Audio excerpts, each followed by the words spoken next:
নমস্কার। আজ সকাল থেকে নিশ্চয়ই আপনারা দেখছেন টুইটার হ্যান্ডেলে কি চলছে। আজ দীপক অধিকারী বলছে, শুভেন্দু বাবু আপনি খুব বোকামির মতো কাজ করলেন। না ভাই, তুমি তো কিছুই বুঝলে না শুভেন্দু অধিকারী কি গেমটা খেলে গেল। শুভেন্দু অধিকারী শুধু বলেছিল রাম ঠাকুর ঘরে কে রে, তুমি স্বীকার করে গেলে আমি তো কোলা খাইনি। এটা খুব ছোটবেলা থেকে আমরা জানি। আরে ঠাকুর ঘরে কে রে, এই কাজটা করেছিল শুভেন্দু অধিকারী টুইটার হ্যান্ডেলে। তুমি পরিষ্কার স্বীকার করে নিলে আমি তো কোলা খাইনি। তার মানে তুমি আজকে যা যা বিবৃতি এবং যা যা টুইটার হ্যান্ডেলে তোমার ছেড়েছো তা থেকে পরিষ্কার, এবং তুমি প্রেসকে যা যা বাইট দিয়েছো তা থেকে পরিষ্কার হয়ে গেল যে তুমি গরু চোরের সাথে যুক্ত। এবং তুমি প্রশ্ন তুলছো শুভেন্দু অধিকারী কোথা থেকে এই ডকুমেন্ট পেল। এতে কৈফত দিতে বাধ্য নয় Suvendu Adhikari. He is the LOP, leader of the opposition. এবং এখন তোমার একটা আইন জানা নেই, রাইট টু ইনফরমেশনে মনে করলে অনেক তথ্যই বার করা যায়, যেটা নেতাজির মতো যে অন্তর্ধান মৃত্যু নিয়ে অনেক বড় বড় ডিভিশন করে তার অন্তর্ধানের জন্য অনেকেই আরটিআই করে অনেক ডকুমেন্ট বার করছে। সিবিআই এবং ইডির যে বেরোবে না তার কি মানে আছে? কেন বেরোবে না? আরটিআই করলে রাইট টু ইনফরমেশনে দিতে বাধ্য। এ তো শুভেন্দু অধিকারী শুধু তোমার দুটো অ্যাকাউন্ট দিয়ে গেছে। আর তুমি হিরণ যেই কথাটা আজকে বিগত নির্বাচনের প্রায় 100 দিনের উপর ধরে ধরে বলে আসছিল মানুষের কাছে যে তুমি গরু চুরির সঙ্গে যুক্ত যুক্ত যুক্ত, আর তুমি কিনা আজকে বলছো আমি ভদ্রতার খাতিরে এতদিন চুপ করেছিলাম, আজ আমি বুমেরাং হচ্ছি। তুমি কিন্তু প্রত্যেকটা মানুষের স্টুডিওতে বসে বসে বলেছো না, প্রমাণ করতে পারলে আমি দেখিয়ে দেবো আমি কোনোভাবে যুক্ত নয়। আজকে পরিষ্কার হয়ে গেল তুমি গ্রেট মিথ্যাবাদী মিথ্যাবাদী মিথ্যাবাদী। আজকে তো শুভেন্দু অধিকারী হাতে নাতে ধরিয়ে দিল অ্যাকাউন্ট নাম্বার সমেত সবকিছু। আসবো সেগুলো ডিটেলসে আসবো। কারণ তার আগে তোমার দলের এক্স এমএলএ মাননীয় শঙ্কর দলই মহাশয় পরিষ্কার জানিয়েছিলেন যে 30% কমিশন ছাড়া তুমি কাজ করো না। তুমি গরু চুরির টাকা এনামুলের কাছ থেকে তার ভাইয়ের কাছ থেকে নিয়েছো এবং সেই টাকায় সিনেমা বানিয়েছো। এটা তুমি প্রত্যেকটা এবিপি আনন্দ থেকে শুরু করে আনন্দবাজার অনলাইন নানান সাক্ষাৎকারে তোমাকে যখন ঘুরিয়ে পেঁচিয়ে এই প্রশ্নগুলো করা হয়েছে, তুমি জোর গলায় তাদের কাছে বলেছিলে না আমি কোনো রকম ভাবে আমি এই সব কাজের মধ্যে যুক্ত নয়। যে প্রমাণ করতে পারবে আমি অভিনয় ছেড়ে দেবো, আমি রাজনীতি ছেড়ে দেবো, আমি সাংসদ ছেড়ে দেবো। তুমি যে কখন কি বলো না, নাম্বার ওয়ান মানে কি বলবো, মানে একটা পাড়ার ফুটপাতের ছেলেদেরও একটা সম্মান থাকে। তুমি আমাদের সাংসদ 10 বছরের, আজকে আমাদের মাথা হেট হয়ে যাচ্ছে। ঘাটালবাসী আমরা, বিদ্যাসাগরের জেলার ছেলে, আমাদের মাথা হেট হয়ে যাচ্ছে। তুমি একটা গরু চোর, আমাদেরকে দেখতে হচ্ছে আইসিআইসি ব্যাংকের অ্যাকাউন্ট। তুমি একটা গরু চোর, তোমাকে আমরা ভোট দেবো, তোমাকে মানুষ ভোট দেবে। ঘাটালের মানুষ, সচেতন মানুষ, এই বিদ্যাসাগরের জেলার মানুষ, এই অবিভক্ত মিদনাপুর সংগ্রামের মাটি, এখানে ক্ষুদিরামের জন্ম, এখানে মাতঙ্গিনীর হাজরার জন্ম, এখানে বীরেন্দ্র শাসমলের জন্ম যাকে দাঁড় করিয়ে পুরানো হয়, যেখানে বিদ্যাসাগরের জন্ম যে ক্লাইভ লয়েডকে জুতো দেখিয়ে ছেড়ে দিয়েছিল বুটে টেবিলের উপর পা তুলে। তোমার আজকে তুমি বলছো যে আমি গরু চুরি করিনি। আজকে কি করে তোমার এই সমস্ত অ্যাকাউন্টসগুলো হাতে এলো, কি করে তথ্যগুলো আমরা পেলাম? এরপরেও তোমার লজ্জা করে না? তুমি ভোট চাইতে বেরিয়েছো। যদি সচেতন নাগরিক হয় ঘাটালের মানুষ, তোমাকে একটা ভোট না দিতে গিয়ে নোটায় ভোট দেওয়া ভালো। তবু তোমার মতো চোরকে, অপদার্থকে ভোট দেওয়া উচিত নয়। কারণ তুমি 10 বছরে তো কোনো কাজই করনি, উল্টে আবার যেসব প্রতিশ্রুতিগুলো দিচ্ছ, যে প্রতিশ্রুতিগুলো কোনোদিনই বাস্তব নয়। বিগত দিনেও বলে আসছে, আজও বলছি। কারণ কি বলো তো, যে টাকার প্রয়োজন সেই পরিমাণ টাকা এই পশ্চিমবঙ্গ সরকারের নেই। 1 নম্বর। 2 নম্বর, ল্যান্ডের দরকার।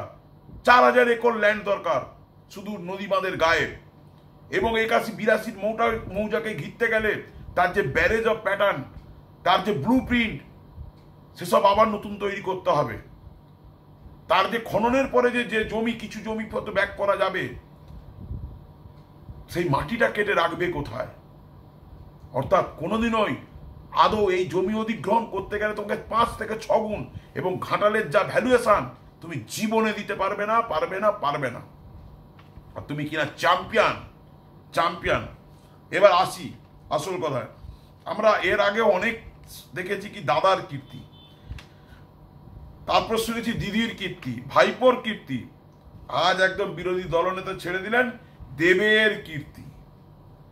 কি করেছেন না, ওনার আইসিআইসি ব্যাংকে 25 লক্ষ টাকা করে দুবার জমা পড়েছে, দুবার।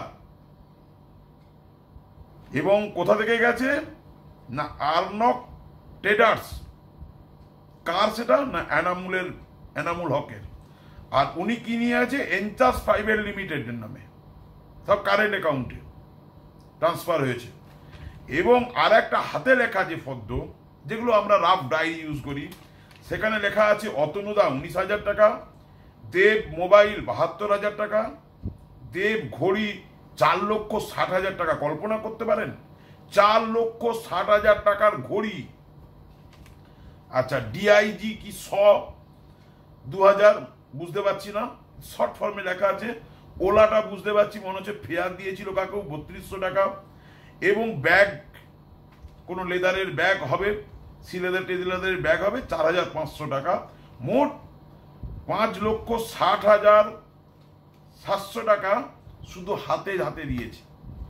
এবং কত মাথা মোটা ভাবুন, কেউ এই 2 নম্বরই টাকা, গরু চুরির টাকা কেউ অ্যাকাউন্টে নেয়? আমি শুধু ভাবছি আর হাসছি, ভাবছি। আর ও আজকে বলছে শুভেন্দু অধিকারী বোকামির কাজ করলেন, মূর্খামি করলেন। উনি এতদিনের একটা রাজনীতিবিদ, উনি নাকি মূর্খামির কাজ করলেন।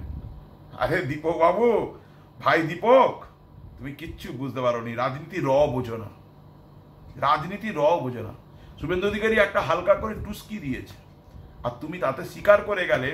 তোমার প্রতিবেদন আজকে পরিষ্কার কাঁচের মতো স্বচ্ছ হয়ে গেল। তুমি স্বীকার করে নিলে যে আমি গরু চোর। তুমি তোমার নিজের বিবৃতিগুলো একটু সন্ধ্যা রাত্রিতে চোখ বন্ধ করে তুমি যা বলেছ সেগুলো নিজে শুনবে। তুমি সেটা স্বীকার করতে চাইছো, করে নিতে চাইছো যে হ্যাঁ, আমি এই টাকাগুলো নিয়েছি এবং আমি এই টাকাগুলো বহন করেছি তোমার অ্যাকাউন্টে। এবার ফেরত দিয়েছো, কার ঘাড়ে চাপ পড়তে তুমি বাপ বলেছো, সেটা তো ব্যাপার নয়। কিন্তু তুমি চুরির টাকা তুমি নিয়েছিলে। আজকে যে জন্যে কেষ্টকে এবং কেষ্টর মেয়েকে জেল খাটতে হচ্ছে, ঠিক আছে? তুমি নিয়ে টাকা আমি চুরি করে ফেরত দিয়ে দিলাম বলে আমি সাধু হতে পারি না। এবং সেখানে তোমার হয়তো আমি এই ক্ষেত্রে তোমার ডেটও বলে দিচ্ছি, 24/11/2016 আইসিআইসি ব্যাংকে তোমার 25 লক্ষ টাকা ঢুকেছে।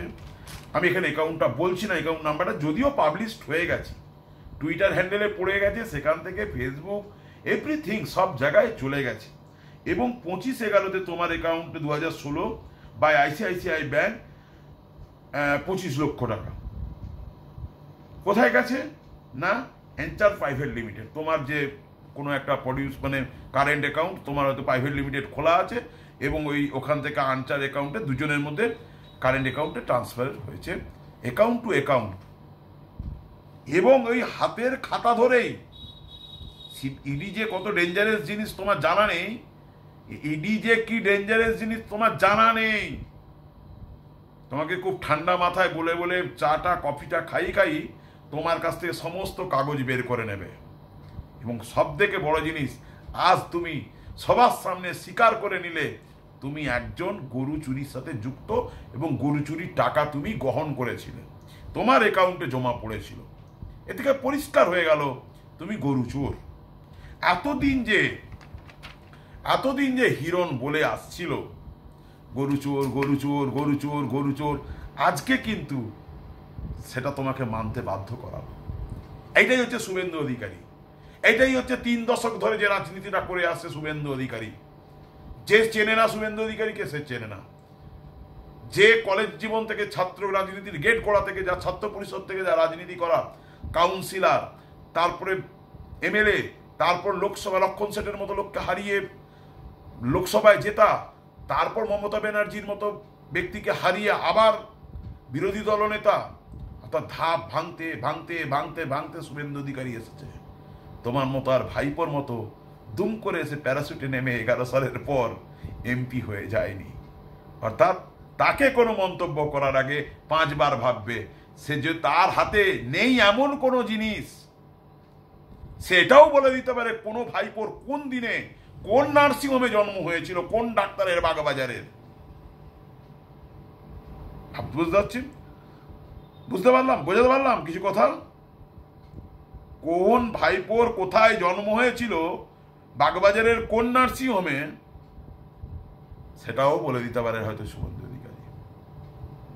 উনি জানেন না, বা ওনার কাছে তথ্য নেই, ওনার ডায়েরিতে যে কি নেই, যে না ওনাকে কাছ থেকে দেখেছে, সে বিশ্বাস করতে পারবে না।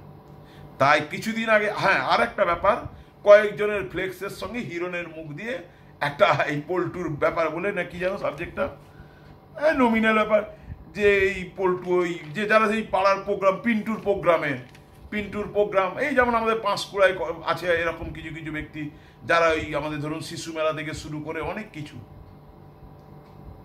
দিয়ে বলছে তাহলে তো হিরণ। আরে হিরণ কেন হতে যাবে? হিরণ কেন ডাইরেক্ট? হিরণ তো এমপি হয়নি। হিরণ কেন টাকা চুরি করতে যাবে? টাকাটা তো নিয়েছে তুমি দেখিয়ে দাও না। তোমার যদি হিম্মত থাকে যে এনামুলের বা এদের এই এরকম, তোমার যেমন অ্যাকাউন্ট নাম্বার ধরে আমরা বলে দিচ্ছি, ডেট ধরে বলে দিচ্ছি, অ্যাকাউন্ট নাম্বারটা আমরা বলছি না, কারণ তোমার তো একটা সামাজিক ব্যাপার আছে। অ্যাকাউন্ট নাম্বারটা পাবলিশ করছি না আমরা, যারা যারা হয়তো টুইটার হ্যান্ডেল সবার নেই, সেই জন্যে আমরা অ্যাকাউন্ট নাম্বারটা বলছি না, ভদ্রতার খাতিরে। কিন্তু আজকে তুমি পরিষ্কার হয়ে গেলে চোর। এবার আমি জনগণের কাছে করজোরে অনুরোধ করব, আপনারা বিচার করুন। 10 বছর ধরে তো ওনাকে দেখলেন, এই দেবকে, দীপক অধিকারীকে দেখলেন, কি করেছে আপনাদের জন্য, কি করেছে ঘাটালবাসীর জন্য। উনি করবেন রেল, উনি করবেন মাস্টার প্ল্যান, এই ওনার দিদি আর ওনার ভাইপো করবেন মাস্টার প্ল্যান, এ আপনারা আশা করেন? ওনারা করবেন রেল, যারা জমি দিতে পারছে না কেন্দ্রকে, এই রেলের প্ল্যান পাস হয়ে আছে। তাই ঘাটাল লোকসভার সমস্ত ব্যক্তির কাছে করজোরে নিবেদন করছি, আপামোর, জেঠু, বাবা, মা তুল্য সমস্ত বন্ধু, ভাই বোনেদের, বৌদিদের সবার কাছে করজোরে অনুরোধ করছি, একবারের জন্য বিজেপির ক্যান্ডিডেট হিরণ চট্টোপাধ্যায়, ডক্টর হিরণ চট্টোপাধ্যায়কে ভোটটা দিন, বিজেপিকে ভোটটা দিন। কেন্দ্র এবং রাজ্য যখন এমপি এক হবে, উন্নয়ন অনেক বেশি হবে। ভোটটা আপনারা নষ্ট করবেন না। অর্থাৎ 42টা মাত্র এদের ক্ষমতা, আর মোদিজি প্রায় 400-র উপর সিট নিয়ে ক্ষমতায় আসছে। অর্থাৎ আপনার ভোটটা আপনি বিক্রি করে দেবেন না, চোরকে দেবেন না, দিলে ভদ্র জায়গায় ফেলান। আপনার একটা ভোট, আপনারও একটা ভোট, রাষ্ট্রপতিরও একটা ভোট, প্রধানমন্ত্রীরও একটা ভোট। অর্থাৎ আপনার এই মূল্যবান ভোটটা বিজেপিকে দিন। করজোরে আবার অনুরোধ করছি, পদ্মফুল চিহ্নে ভোটটা দিন, হিরণ চট্টোপাধ্যায়কে ভোটটা দিন। নমস্কার, আসছি আমি সুমন।